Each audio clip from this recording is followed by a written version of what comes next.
Bonjour, donc moi c'est Valérie. Je vais vous faire ma présentation orale aujourd'hui sur mon auteur favori qui est Éric Emmanuel Schmitt.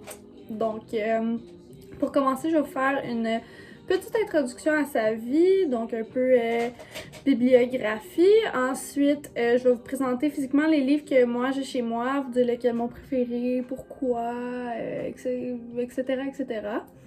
Pour ensuite réserver une petite partie à un de ses livres assez importants qui était La Nuit de Feu. Pour terminer, je vais plus vous parler du pourquoi cet auteur est important pour moi, puis pourquoi son style d'écriture est quelque chose qui peut redonner envie à la lecture. Donc, pour commencer, il est né le 28 mars 1960 d'un père champion de boxe et d'une mère championne de course à pied. Ça fait beaucoup de sportifs dans une famille pour que ce cher monsieur soit devenu plus un artiste. Donc, lui, il est écrivain, réalisateur, comédien, nommez-le, il l'est, presque. Donc, pendant un an, il a enseigné au lycée militaire de Saint-Cyr pendant qu'il faisait son 2 ans de service militaire pour ensuite enseigner encore à Besançon pendant 2 ans. Puis par la suite, il a enseigné 4 ans à l'université de Chambéry où est-ce qu'il a été nommé maître de conférence.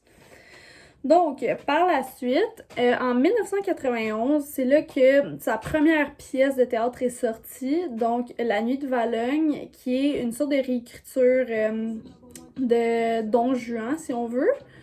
Puis ensuite, il a sorti Le Visiteur, qui est une pièce à propos de la rencontre hypothétique entre Freud et Dieu.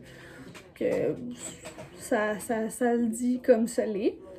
Ensuite, il a procédé à l'écriture du cycle de l'Invisible, qui est une série de 8 romans à propos de spiritualité, si on veut. Donc, plusieurs de ses titres assez populaires comme Oscar la Dame Rose, qui a été réalisé ensuite. Il a été le réalisateur, petite parenthèse, de ce film-là. C'est ça, Oscar la Dame Rose fait partie du cycle de l'Invisible, tout comme le Smo qui ne pouvait pas grossir ou les 10 enfants que Madame Ming n'a jamais eu. Donc, c'est très intéressant, ça. Chaque livre fait... parle d'une spiritualité différente. Donc, c'est ça. En 1992, il a créé le truc qui est Théâtre et recherche à l'Université de Chambéry, qui regroupe diverses activités théâtrales, puis aussi l'accès à tous, l'accès à l'art un peu à tous. Donc, c'est ça. Puis... quoi dire d'autre? Il a été traduit en 46 langues, puis ses pièces sont jouées dans plus de 50 pays, ce qui est assez impressionnant. Il est assez populaire, le Rick. Fait que c'est ça. Donc, je vais vous présenter quelques livres que j'ai. Ulysse from Baghdad. Celui-là, je l'ai pas encore lu, en fait. En fait, ouais, je les ai pas tous lus encore. Donc, j'ai Concerto à la mémoire d'un ange, L'enfant de Noé, que celui-là, si je me trompe pas, il fait partie du cycle de l'Invisible. J'ai aussi L'homme qui voyait à travers les visages, celui-là, très intéressant. Puis malheureusement, j'ai pas été capable de trouver 3 de mes livres de ma collection, ça tombe bien.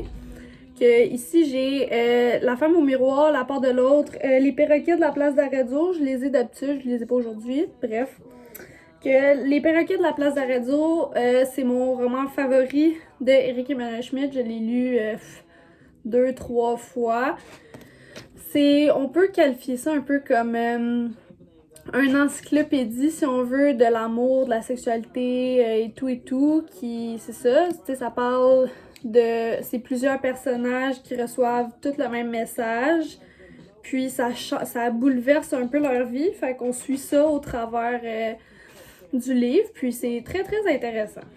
Donc, ceci dit, passons à La Nuit de Feu, que j'ai ici. Je n'ai pas terminé malheureusement, mais j'y compte. Donc, La Nuit de Feu, ça a été très important pour Éric Emmanuel Schmitt. C'est même, on pourrait dire, un de ses livres les plus importants. C'est un récit à propos de la nuit qu'il a passée dans le Sahara. Dans le fond, ce qui s'est passé, lui, il a été invité en tant que réalisateur pour un film dans ces contrées-là. Puis, c'est ça. Donc, il est parti en expédition à un moment donné vers l'ermitage de la Secrème. Puis, il s'est perdu de ses compagnons. Donc, pendant 30 heures, sans eau, sans nourriture, il a été perdu. Il pensait qu'il allait mourir là, mais il n'est pas mort, comme on peut le deviner. Puis, c'est là qu'il y a eu sa rencontre avec Dieu. Donc, c'est très, très spirituel comme roman. Puis c'est vraiment ce qui... je trouve que c'est important d'en parler parce que c'est un peu ça qui l'a ouvert à la religion, les différentes religions et tout. Donc au mystique. Puis c'est ça. Donc, tu sais, grâce à ça, parce que lui, il était athée, pas psychologue, pardon, philosophe. Donc, la religion, c'est un peu un dogme, puis il voyait ça plus de façon rationnelle, mais après ça, il s'est dit que pas tout a besoin d'être rationnel, donc il s'est mis à s'intéresser à ça, puis la foi s'est installée tranquillement pas vite en lui. Puis, c'est ça l'a, comme je disais un peu plus tôt, ça l'a ouvert à la religion, puis ça l'a comme quand même aidé à écrire plusieurs autres de ses romans, comme je parlais plus tôt, Le cycle de l'invisible, puisque c'est plein de différentes religions. Donc c'est ça, sa rencontre avec Dieu, ça a été très important pour lui, ça lui a fait la personne qu'il est aujourd'hui. C'est pour ça que j'ai trouvé important d'en parler.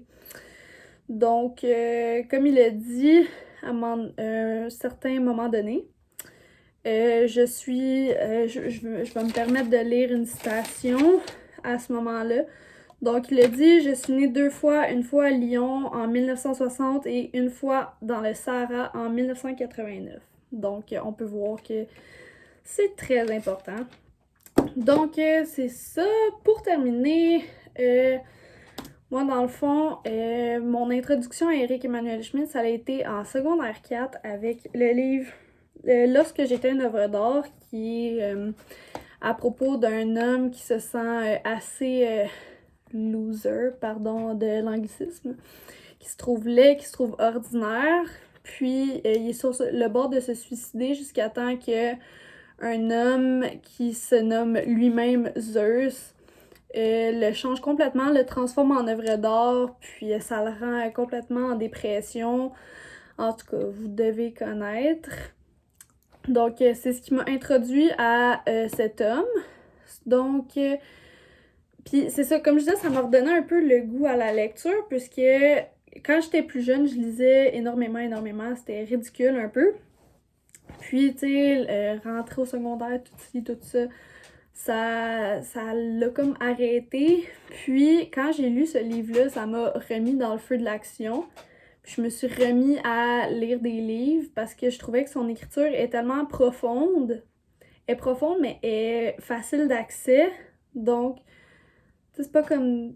J'ai pas d'exemple en tête, mais en tout cas, tout ça pour dire que c'est pour ça que je trouve que c'est un homme important dans l'industrie de la lecture, parce que je suis sûre que je suis pas la seule à qui servir, peut-être pas avec ce roman-là, peut-être avec d'autres, mais il est tellement abordable, mais aussi il ne l'est pas, ce qui fait une lecture qui te fait réfléchir, qui est profonde, son écriture est fluide, puis c'est ça, c'est délicat, donc je trouvais que c'était une bonne personne, un bon auteur, très très bon auteur. Il fait partie, statistiquement parlant, c'est un des auteurs les plus lus niveau éducation parlant. Donc on peut voir qu'on peut en retirer beaucoup de ses livres. Donc c'est cela, voici la fin de ma présentation orale. Et puis bonne journée.